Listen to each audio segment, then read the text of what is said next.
So David, tell us what is VOT? VOT stands for the value of treatment. And this is a new initiative that's been developed by the European Brain Council to try to take forward how we do research and also how we spend our investment in the treatment of disorders such as Parkinson's disease, schizophrenia, multiple sclerosis, etc. And why was it an important initiative?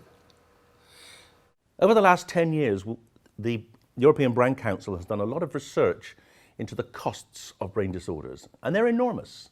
Each year, it costs Europe over 800 billion euros a year dealing with the problems of brain disorders. So that's a huge task.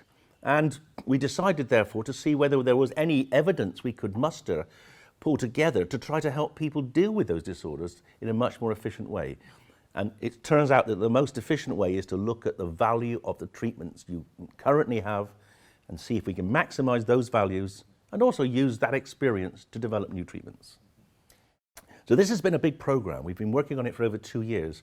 And initially, we looked at all the issues relating to how you might optimize treatment.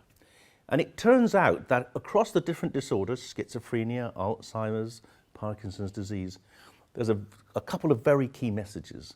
The first is we do have good treatments, but they're not being adequately used. And one of the reasons they're not being adequately used is because there's no joined up thinking, that there's no integration of care.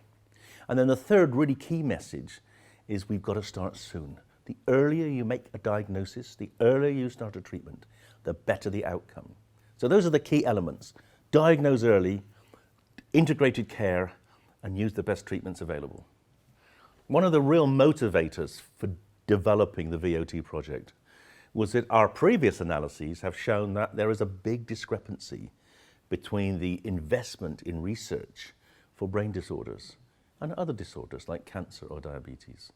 Brain disorders cost more than cardiovascular disease, diabetes, and cancer put together. And yet the research investment in brain disorders is less than each of those alone.